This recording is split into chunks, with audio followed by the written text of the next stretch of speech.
Shalom brothers and sisters. Saya mau ajak kita semua masuk dalam hadirat Tuhan. Kita persiapkan hati kita menyembah Tuhan. Biar kuasa Roh Kudus yang hadir memenuhi setiap kita, menjamah setiap kita, menyentuh hati kita. Mari kita masuk dalam hadirat Tuhan. Jesus, terima kasih Tuhan. Terima kasih Yesus buat hari ini Tuhan.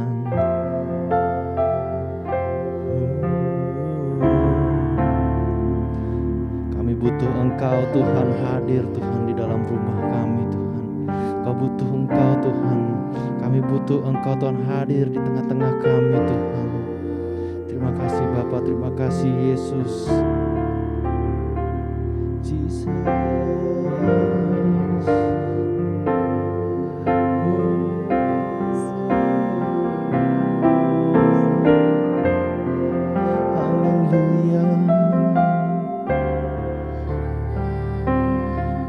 Your Holy Spirit come and fall on me now, Jesus. Jesus.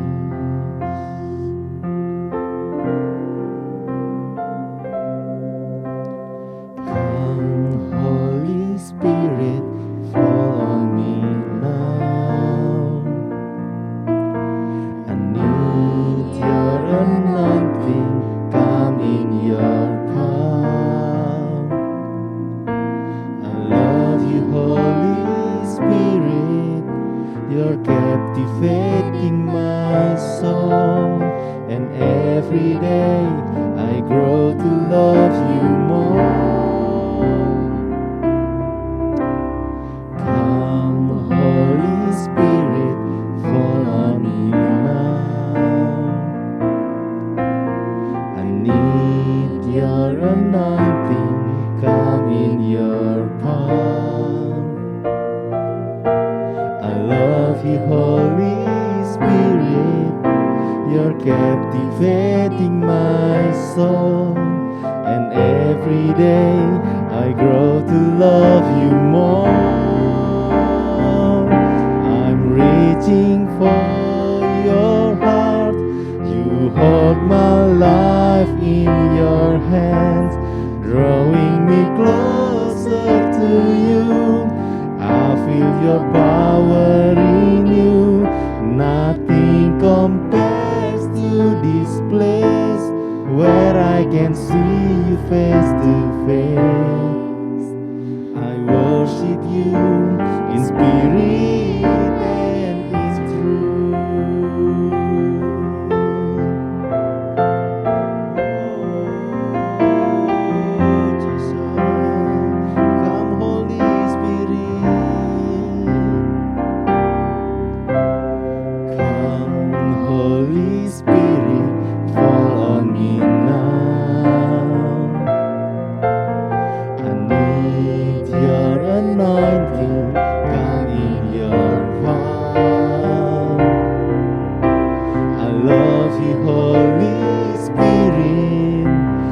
Captivating my soul, and every day I grow to love you more. I'm reaching for your heart. You hold my life in your hands, drawing me closer to you. I feel your power in you. Nothing compares to this place where I can see you face to face. I worship you in spirit and in truth. I'm reaching for your heart. You hold my life in your hands, drawing me closer to you. I feel your power in you. Nothing compares to this place where I can see you face to face. I worship you in spirit and in truth. Reaching for your heart. You drawing me closer to you. I feel your power in you. Nothing compares to this place where I can see you face to face. I worship you in spirit and in truth. Come Holy Spirit,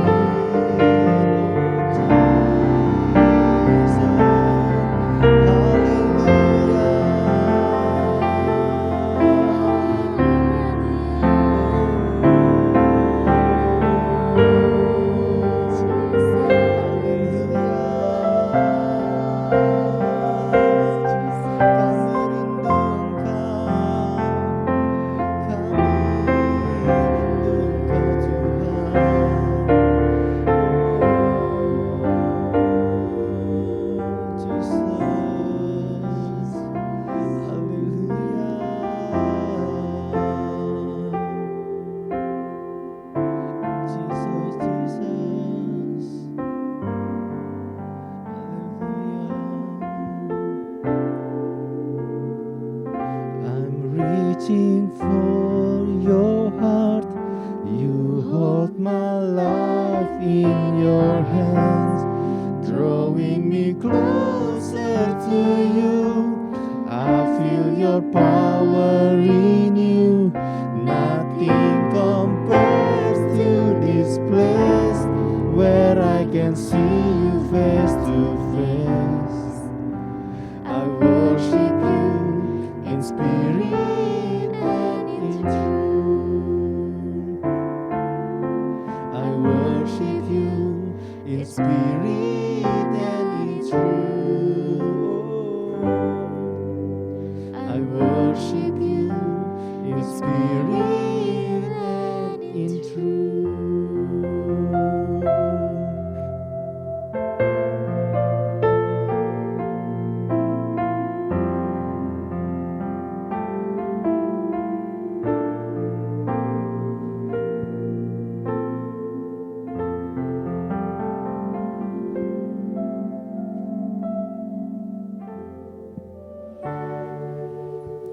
Shalom. Hari ini saya akan bawakan firman. Ini salah satu titipan Pastor Nathan ya. Dari minggu lalu, beliau sudah mengatakan bahwa kita harus mengusahakan ya tentang Taman Eden itu, Kejadian 2 ayat 15. Saya langsung aja ya, supaya waktunya bisa berjalan dengan baik. Pekerjaanku adalah pelayananku. Apa yang dikatakan Alkitab mengenai bekerja? Saya rasa di sini semuanya bekerja ya. Yang bersekolah juga bekerja pasti. Bekerja untuk belajar kan? Kan semua harus diusahakan. Ya. Yang masih training juga pasti bekerja juga. Kejadian 2 ayat 15, ini minggu lalu sudah di-mention oleh Pastor Nathan, Tuhan Allah mengambil manusia itu dan menempatkannya dalam Taman Eden untuk mengusahakan dan memelihara taman itu, betul? Nah kemarin, tadi pagi saya ada diskusi dengan Pastor Nathan mengenai ayat ini. Saya tanya sama dia, sebetulnya ayat ini nih buat manusia, kan ini kan tulisannya Tuhan Allah mengambil manusia. Manusianya tuh Adam apa Hawa? Apa Adam doang? Apa Adam dan Hawa gitu loh. Nah, Kejadian 2 ayat 15 ini pada saat itu Tuhan baru menciptakan Adam. Ya, baru menciptakan Adam. Tapi coba kita lihat di ayat 18. Ayat 15 kan sudah dikatakan Tuhan Allah mengambil manusia itu dan menempatkannya dalam Taman Eden. Berarti itu masih Adam. Nah ayat 18 coba. Ya.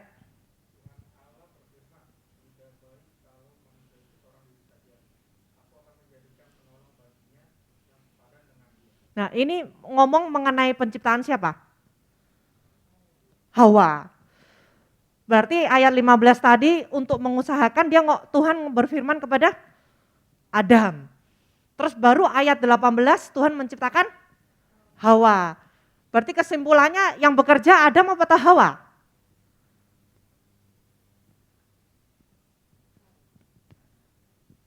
Adam atau Hawa yang disuruh Tuhan untuk mengusahakan dan memelihara Taman Eden? Hah?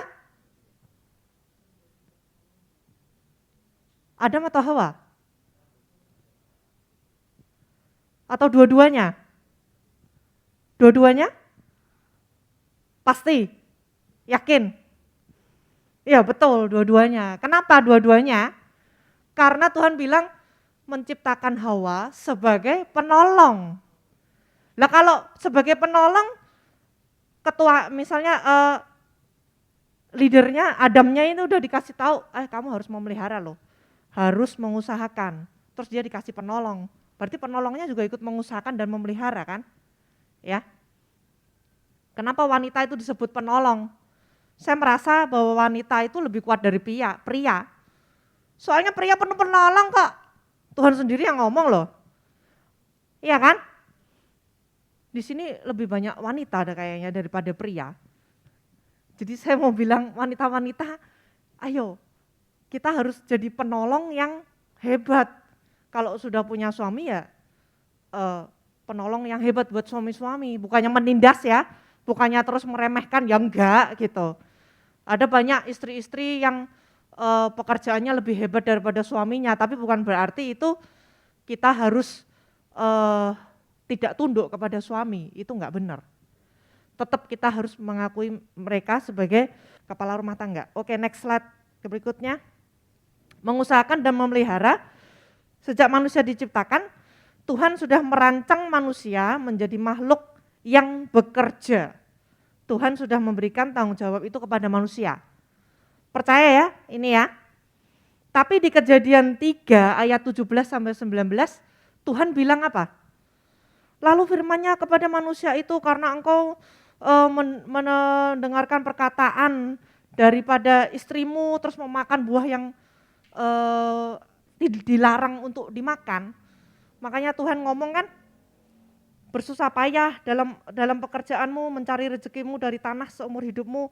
Sebenarnya bekerja itu bukanlah hukuman Allah. Karena apa? Karena ini muncul di ayat 17 dan 19. Sebelumnya Allah sudah ngomong ayat 15 kan, untuk memelihara dan mengusahakan. Jadi kalau ada orang bilang, oh bekerja ini hukuman Tuhan loh karena kita tuh jatuh ke dalam dosa. Salah itu. Salah. Karena Tuhan tidak menghukum kita untuk supaya kita tuh bekerja. Tapi dari awal memang Tuhan sudah ngomong, sebelum dia menciptakan Hawa, dia sudah ngomong, kamu ditempatkan di Taman Eden untuk mengusahakan dan memelihara. Betul ya, ngerti ya sampai sini ya. Ini saya juga mengklarifikasi kebenaran-kebenaran Alkitab ini ternyata luar biasa gitu loh. Kayaknya kejadian ini sudah lama nggak pernah dikorek-korek, cuman kalau kita melihat lagi, oh urutannya tuh seperti ini. Kadang kita di alam bawah sadar kita merasa, aduh bekerja keras, ini enggak berhasil, itu enggak berhasil, mesti ada rugi, ada untung, ada pekerjaan bosnya yang enggak benar, bosnya enggak enak, situasi pekerjaan enggak enak, ya itu semuanya memang kita harus lewati gitu loh. Bukan karena dosa yang Tuhan berikan kepada kita hukuman begitu, bukan, itu bukan hukuman karena manusia jatuh ke dalam dosa. Bekerja bukanlah hukuman Allah untuk manusia karena manusia jatuh ke dalam dosa, bukan. Ya. Itu kemudian ayatnya ada di Kejadian 3 ayat 17 sampai 19 itu mengenai karena memakan buah yang dari pohon yang tidak boleh, terus Tuhan ngomong kan, semak duri dan rumput duri akan dihasilkan bagimu, tumbuh-tumbuhan di padang akan menjadi makananmu, dan dengan berpeluh engkau akan mencari makananmu sampai engkau kembali lagi menjadi tanah, karena disitulah engkau diambil sebab engkau debu dan engkau akan kembali menjadi debu. Ya, ini ngomong mengenai jatuhnya manusia ke dalam dosa. Jadi sebetulnya mengusahakan dan memelihara itu sebetulnya tidak sesusah ini, tapi karena ada sesuatu yang kita langgar dari manusia ini, jadi terjadilah seperti ini. Jadi kita semakin bersusah payah sebetulnya untuk bekerja dan mengusahakan itu tidak perlu sampai bersusah payah kayak gimana-gimana. Tapi karena jatuh ke dalam dosa ya jadi lebih bersusah payah gitu. Mengapa manusia bekerja? Next. Ya, terus mengapa manusia bekerja? Memanfaatkan waktu, mencari pengalaman, belajar, membangun jejaring, network, pengabdian kepada masyarakat, mendapatkan uang, nafkah. Saya ingat waktu pertama kali saya kerja ya, pekerjaan saya itu di coffee shop. Jadi pekerjaan saya itu dulu waktu saya umur 20 tahun ya. Usia 20 tahun saya bekerja di coffee shop, 1 jam itu dibayar $5 Australia. Ya kebetulan Tuhan memberikan saya suatu kesempatan, experience untuk bisa kuliah di luar negeri ya. Jadi waktu di sana ya saya memang benar-benar sendiri. Apapun saya kerjakan sendiri. Orang tua juga sudah jauh kan, nggak mungkin orang tua bisa melihat sehari-harinya seperti apa tuh memang nggak dilihat mereka. Hanya Tuhan yang melihat. Jadi pekerjaan saya waktu itu $5 itu pun gaji paling rendah karena itu pekerjaan ilegal sebetulnya. Sebetulnya kita nggak boleh bekerja sebelum ada izin bekerja gitu loh. Sekolah bekerja, habis sekolah bekerja sampai malam. Itu pekerjaan pertama yang saya kerjakan, kerja di coffee shop, ownernya orang China. Nah, pekerjaan itu saya lakukan hari demi hari, bulan demi bulan, saya tekuni meskipun orangnya seperti itu ya, bosnya seperti itu ya sudah itu punyanya dia ya kita harus ngikutin kan. Akhirnya Tuhan percayakan ke pekerjaan yang berikutnya. Saya pernah macam-macam lah, saya apapun yang ditemui tangan saya untuk dikerjakan, ya saya kerjakan. Bekerja untuk mendapatkan uang, memenuhi kebutuhan pribadi, memenuhi kebutuhan keluarga. Ya, saya akan memberikan contoh sedikit ya. Untuk memenuhi kebutuhan pribadi, ya kalau yang sudah mulai bekerja, awal-awal selesai sekolah, misalkan kuliah, ataupun zaman sekarang juga banyak kok anak-anak yang masih sekolah atau masih kuliah itu banyak yang punya usaha sampingan online. Ya, dunia ini kan semakin luar biasa, jadi nggak perlu harus kita buka toko, nggak perlu kita harus punya modal yang banyak banget, tapi kita bisa buka Tokped, kita bisa punya toko di Shopee, kita bisa punya toko online yang lain lah, untuk memenuhi kebutuhan pribadi. Nah, karena semakin banyaknya celah untuk kita bisa berusaha selain bekerja dengan orang lain, bekerja dengan sebagai staff ya, sebagai anak buah, tapi kita juga bisa membuka toko ya, antara lain toko-toko online itu. Cuman begini, untuk memenuhi kebutuhan pribadi beberapa waktu yang lalu saya dapat telepon ya dari seseorang, anak ini anak Tuhan juga gitu. Dia nanya sama saya, memang saya tahu dia ini orangnya kalau urusan keuangan tuh agak-agak miring-miring gitu loh, kayak kebanyakan minum congyang gitu loh, atau minum arak kebanyakan gitu. Jadi dia nanya sama saya, di laundry bawah itu ada mesin EDC gak? Saya bilang saya nggak punya mesin EDC. Tahu ya mesin EDC ya, yang buat swipe card itu, kredit card atau debit card. Terus saya bilang aku nggak punya mesin itu. Terus dia nanya, oh sayang ya nggak punya ya. Terus saya nanya, loh kenapa? Soalnya saya tuh mau gesek kredit card saya supaya nanti tuh Cik Lina ini kasih saya uang, saya nyicil sama bank. Ngerti maksudnya? Ini anak Tuhan loh. Saya sampai, waduh, saya waktu dia selesai ngomong di telepon, ya saya nggak menawarkan bantuan atau apapun, karena menurut saya prinsipnya dia sudah enggak benar gitu loh. Untuk memenuhi kebutuhan pribadi, bukan begitu caranya. Ya kita harus bekerja dong. Kalau bekerjanya dari utang ke utang, ya buat apa gitu loh. Apalagi menjadi dampak. Kan kayak tadi lagunya, mari kita semua umat pilihan Allah, pilihan apanya? Nah kalau kita mau menangkan banyak jiwa, ya hidup kita harus bisa menjadi contoh dulu, bener gak? Banyak cara loh, sebetulnya itu banyak cara, asal kita itu mau gitu loh.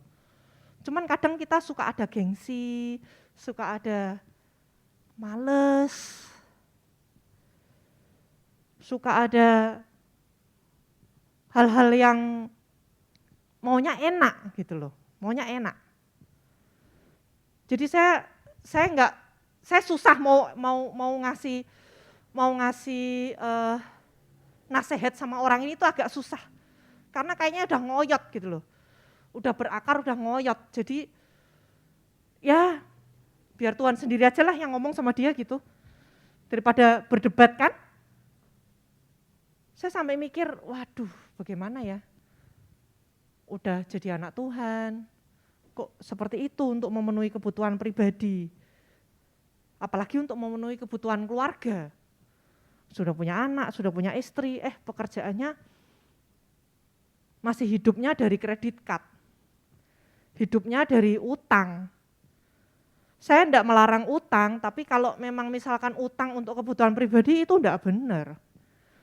Utang misalkan kalau memang mau pinjaman dengan bank, dibuat bisnis, ya usahakanlah. Peliharalah supaya itu tuh bisa jadi benar-benar bisnis, terus bisa dikembalikan, bisa maju gitu kan. Tapi kalau untuk kebutuhan pribadi ya, sorry tuh saya utang itu bukan solusi loh. Ini banyak yang kerja di bank di sini udah tahu lah, hidup dari utang itu tuh enggak enak loh. Bukan enggak enak lagi, tersiksa. Ya kan? Memenuhi kebutuhan pribadi, next. 2 Tesalonika 3. Nah, sebab juga waktu kami berada di antara kamu, kami memberi peringatan ini kepada kamu, jika seorang tidak mau bekerja, janganlah ia makan. Orang-orang yang demikian kami peringati dan nasihati dalam Tuhan Yesus Kristus, supaya mereka tetap tenang, melakukan pekerjaannya, dan dengan demikian makan makanannya sendiri. Orang kalau kerja, dapat gaji pertama, gaji kedua, pasti seneng dong.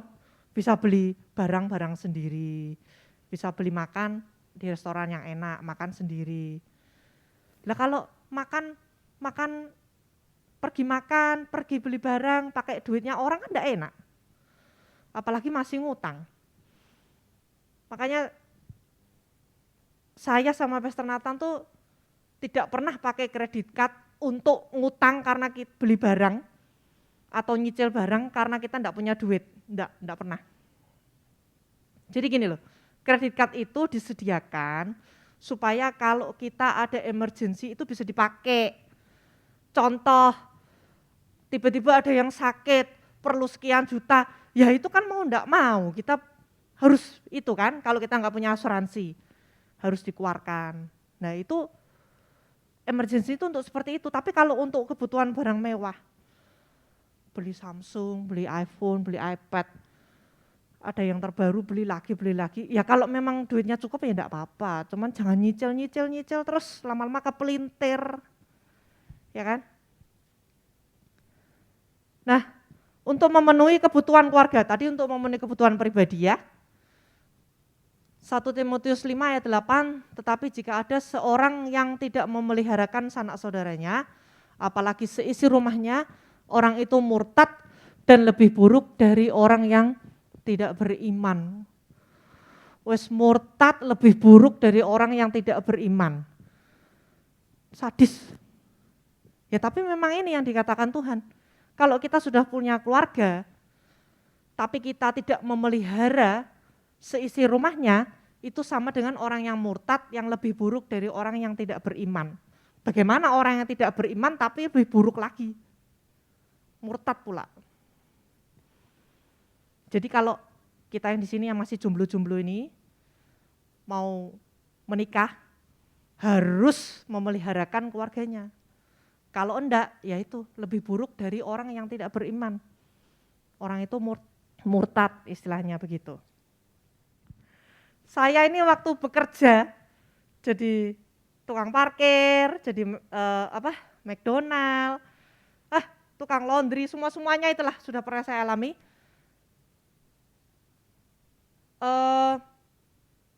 Tahun 98 Indonesia kan lagi mengalami kerusuhan ya, tahun 98. Jadi saat itu saya lagi ada di Australia dan orang tua saya tiba-tiba tidak bisa mengirim uang. Nah, orang tua saya tidak bisa mengirim uang, keadaan tahun 98 itu begitu mencekam, jadi benar-benar usahanya juga stop, tidak bisa ngapa-ngapain lagi gitu. Bahkan rumah aja sampai disita gitu, karena dia memang berhutang. Papa saya memang berhutang. Jadi sebelum bertobat, kerjaannya ya utang-utang terus. Sama, manusia duniawi, belum mengerti kebenaran. Tapi kalau sudah mengerti kebenaran ya harus beda dengan manusia duniawi. Tahun 98 mereka bilang nggak bisa memberi saya uang saku. Tapi 1 Timotius 5 ayat 8 ini saya lakukan loh. Bukannya karena saya sudah berkeluarga. Tapi karena saya sudah bekerja, keluarga saya, kan which is papa mama saya, adik-adik saya, karena kebetulan saya anak sulung. Jadi saya merasa part of them kan. Mereka kan keluarga saya. Kalau saya bisa mampu, kenapa saya nggak bantu gitu loh. Jadi setiap bulan tahun 98 sampai kira-kira 2 tahun lah. Saya bukannya dikirimi, tapi saya ngirimin duit ke mereka. Jadi $200 pada zaman itu 200 Aussie dollar lumayan. Sekitar saya nggak tahu ya dulu waktu saya berangkat tahun 95 itu kursnya masih 1.500. Terus waktu kerusuhan menjadi 5.000 apa 7.000 lah, saya lupa. Jadi inflasinya benar-benar naik banget.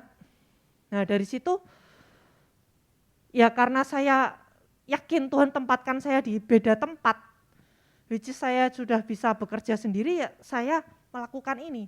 1 Timotius 5 ayat 8, meskipun saya belum tahu ada ayat ini loh. Saya belum tahu ada ayat ini, cuman saya merasa saya anaknya, saya sudah dibesarkan, orang tua saya lagi ada masalah, adik-adik saya lagi ada masalah, ya saya sisihkan dong. Sekalipun itu juga memang agak berat, karena gaji saya kan part time itu paling cuma 700-800 dolar sebulan, belum bayar apartemen sendiri, bayar transport sendiri ke kuliah, ke tempat kampus, terus masih saya buat makan sehari-hari, masih saya harus sisihkan setiap bulan 200 ke orang tua saya kirim. Gitu. Jadi 1 Timotius 5 ayat 8 ini jaga gitu loh, bukannya hanya kita sebagai satu keluarga kecil yang suami istri begitu, enggak, kita sebagai anak yang belum menikah pun juga wajib. Karena ini memang Tuhan yang ngomong gitu loh, seisi rumahnya ya keluarga inti lah, keluarga inti gitu. Kita punya orang tua, kita punya adik, kita bantu, tapi ya dengan ikhlas. Jangan kalau sudah bantu terus minta imbalan dengan harapnya imbalan, dulu kamu sudah aku bantu, sekarang aku susah, kamu enggak mau bantu aku, ya enggak usah. Karena keikhlasan itu akan mendatangkan berkat, bukannya kita minta dibales gitu ya. Memenuhi kebutuhan keluarga. Nah, bekerja juga untuk apa? Next. Mendukung rumah Tuhan. Ini Maleakhi 3 ayat 10, udah pada tahu semua lah. Memberi persembahan, memberi persepuluhan, memberi persembahan khusus, udah nggak perlu saya bahas lagi. Karena ini semuanya untuk Tuhan. Ya, next, Bekerja untuk membangun karakter, ya ini yang saya bilang tadi.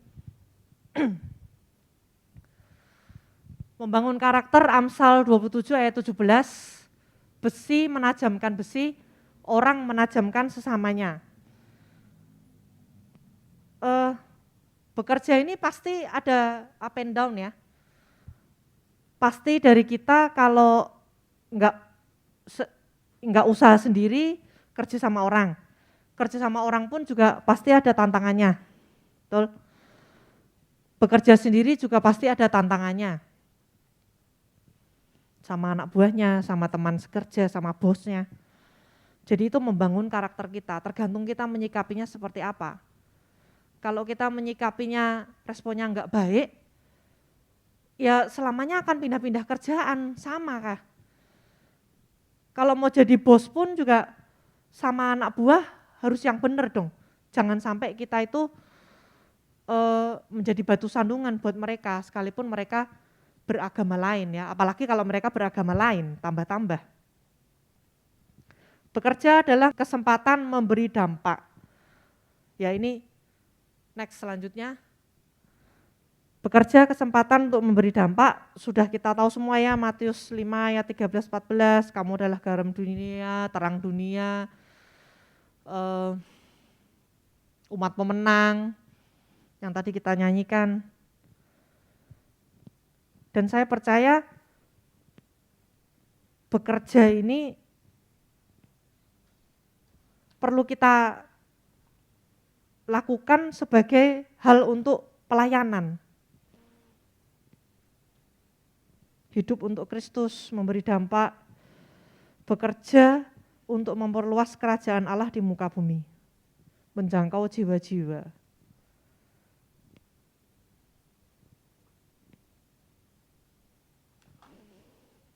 Menjangkau jiwa-jiwa. Gimana yang menjangkau jiwa-jiwa? Tadi saya ngomongin kalau masih hidupnya ngutang-ngutang terus, gimana kita mau menjangkau jiwa? Kalau hidupnya masih menjaga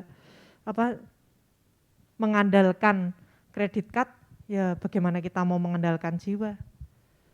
Mau memenangkan jiwa. Ya. Apalagi mendukung rumah Tuhan. Orang buat dirinya pribadi aja nggak keurus, apalagi mendukung rumah Tuhan.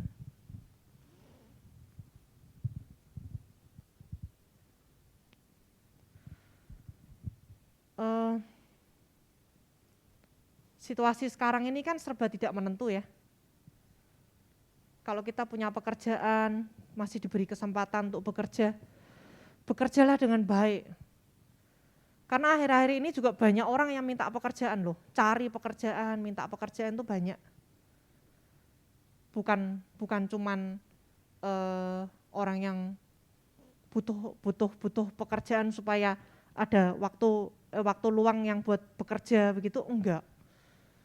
Tapi memang benar-benar sekarang nih lagi banyak, kalau yang perusahaan yang enggak terlalu ramai pasti dia akan lay off staffnya.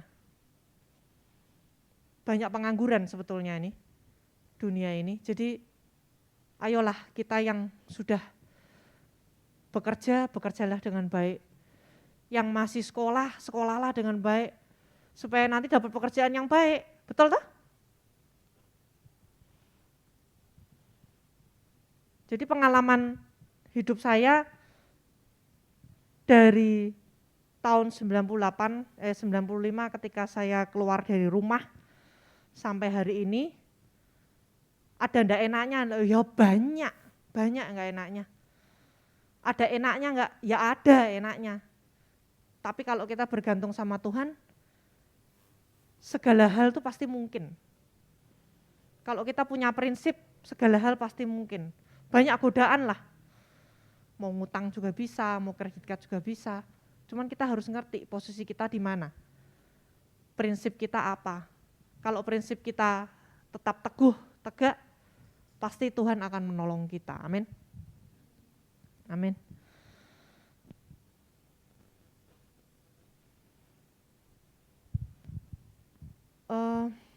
Memberi dampak sebagai garam dan terang dunia.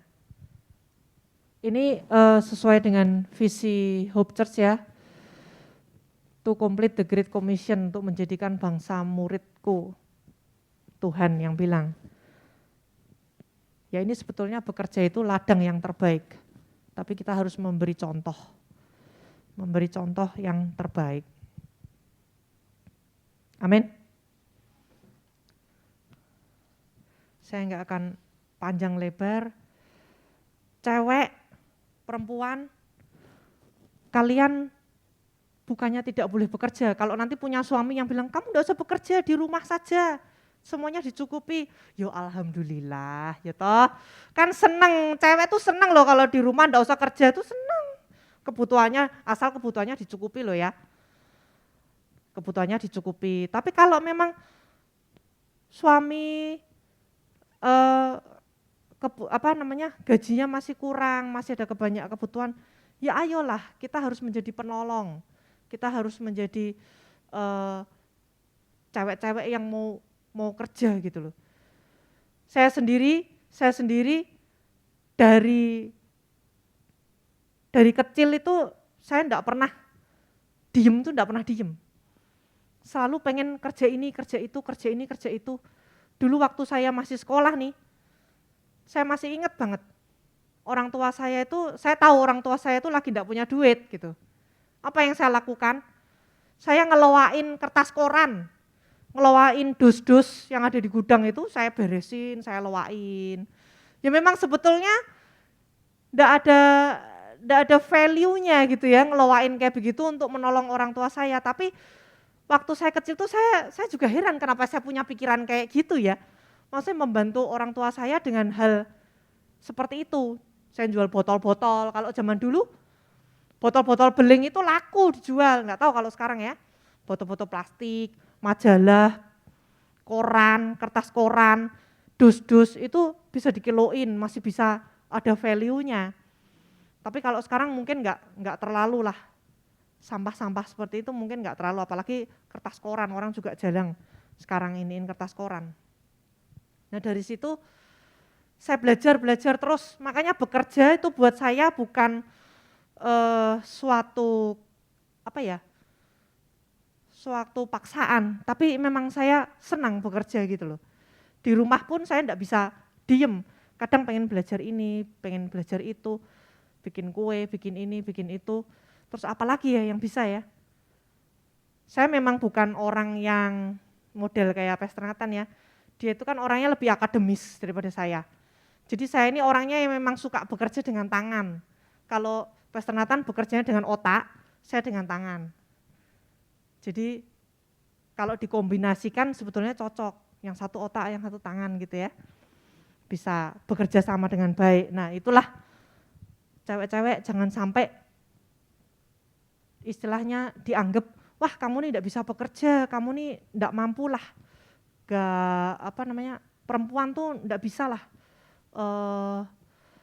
bekerja sesuai kayak cowok begitu. Siapa bilang, banyak sekarang yang perempuan-perempuan itu lebih punya ide-ide cemerlang, punya ide-ide yang luar biasa daripada cowok gitu. Buktinya populasi sekarang juga lebih banyak cewek kan daripada cowok. Jadi saya percaya cewek-cewek pun bisa bekerja, bisa memberi dampak, bisa memberi sesuatu untuk kebutuhan pribadi, kebutuhan keluarga, ataupun menjadi terang dan garam dunia. Asal yaitu kita harus tetap mengerti batasan-batasannya sebagai seorang wanita seperti apa. Gitu. Oke, dari saya sekian. Saya percaya bahwa bekerja itu bukan hukuman Tuhan, tapi bekerja itu memang sudah diperintahkan Tuhan sejak sebelum manusia jatuh ke dalam dosa. Ya. Jadi jangan mikir bahwa wah, kerjaku ini susah payah. Ya memang harus diusahakan. Mengeluh boleh, tapi mengeluh jangan kelamaan. Mengeluh boleh, orang kita masih manusia kok. Cuman kita harus tetap semangat. Apapun yang terjadi, ya bisa aja kita rugi, kita di layoff sama perusahaan. Cuman ya kita bisa berinisiatif yang lain. Kita kan manusia yang makhluk yang diciptakan tertinggi dari makhluk-makhluk yang lain. Jadi kita harus punya keyakinan bahwa hal-hal yang buruk semisalnya terjadi, kita masih bisa melakukan sesuatu. Pokoknya ingat ya, jangan utang. Ingat, jangan utang. Utang untuk kebutuhan pribadi sudah Red Cross, bukan Red Cross ini ya, palang merah ini. Jangan sekali-sekali utang, apalagi punya kredit card. Saya aja enggak punya kredit card, sudah saya blokir semuanya. Udah red alert itu. Apalagi sekarang semua bank nawarin kredit card. Waduh, berlomba-lomba. Bener kan? Nawarin kredit card, nawari cicilan ini itu. Hati-hati, jangan tergiur. Sebetulnya kebutuhan pribadi kita ini dalam pekerjaan kita, manajemen keuangannya tuh sebetulnya gampang. Kalau kamu punya penghasilan 1 juta, ya usahakanlah kamu bisa menabung 10%, ya kan? Sisanya ya jangan termakan oleh gaya hidup gitu loh. Disesuaikan. Nah, nanti dari situ gajinya naik lagi, atau punya usaha apa, Tuhan memberkati lebih lagi, ya baru gaya hidup bisa ikut. Jangan ikut gaya hidup dulu sama daripada pondasinya bisa rontok. Yuk saya undang pemusik untuk naik ke depan, ke mimbar. Hanya Engkau yang mengenal setiap pribadi kami Tuhan. Setiap pergumulan kami, setiap sukacita kami, Engkau tahu Tuhan. Kami percaya bahwa Engkau memberikan amanat kepada kami untuk memelihara dan mengusahakan, untuk bekerja di Taman Eden kami Tuhan, setiap kami. Kami berdoa Tuhan supaya Engkau memberi kami kemampuan untuk mengusahakan dan memelihara yang sudah Engkau berikan kepada kami. Biarlah kami boleh mempunyai kekuatan yang baru setiap hari untuk menghadapi dan mengusahakan serta memelihara Taman Eden kami Tuhan. Berikan kami kemampuan, berikan kami hikmat-Mu Tuhan, supaya kami boleh menata dengan baik. Setiap pergumulan pasti ada, setiap masalah pasti ada. Tapi kami mau singkirkan setiap pergumulan dan masalah itu, dan kami mau tetap memandang Engkau Tuhan. Karena hanya Engkaulah sumber pengharapan. Selama kami dekat dengan Engkau, kami tidak perlu takut dengan rintangan dan masalah apapun. Selama kami dekat dengan Engkau Tuhan, kami tidak perlu takut akan gelapnya malam, rintangan yang harus kami lalui. Karena kami percaya Tuhan, tangan-Mu akan selalu memegang kami. Selalu ingatkan kami Tuhan untuk kami tidak menjauh dari Engkau. Engkau tidak pernah jauh Tuhan. Tapi kami seringkali nakal, kami seringkali tidak taat. Ampuni kami Tuhan. Dan biarlah kami selalu mau mendekat kepadamu, mendengarkan Engkau dan taat Tuhan. Kami mau menjadi dampak buat dunia ini. Kami mau menjadi dampak dalam pekerjaan kami, dalam segala usaha kami, dalam segala hal yang ditemui tangan kami untuk dikerjakan Tuhan. Kami mau mengerjakan untuk Engkau Tuhan. Terima kasih Tuhan. Terima kasih Bapa. Kami percaya pulang dari tempat ini kami akan berbeda, menyikapi setiap masalah, menyikapi setiap rintangan dari pekerjaan kami. Kami mau berdiri tegak, kami mau berjalan tegak Tuhan bersama dengan Engkau. Terima kasih Tuhan. Terima kasih Bapa. Berkati anak-anak-Mu di tempat ini Tuhan. Berkati mereka Tuhan dengan berkat yang berkelimpahan Tuhan. Terima kasih ya Yesus. Terima kasih Bapa. Mari kita angkat kedua tangan kita untuk menerima berkat dari Tuhan. Sikiara labara labas sikiara namo. Hiara namara labas sikiara namo. Siapkan hatimu untuk menerima berkat dari Tuhan. Hiara namara labas sikiara namo. Tuhan memberkati engkau dan melindungi engkau. Tuhan menyinari engkau dengan wajah-Nya dan memberi engkau kasih karunia. Tuhan menghadapkan wajah-Nya kepadamu dan memberi engkau damai sejahtera.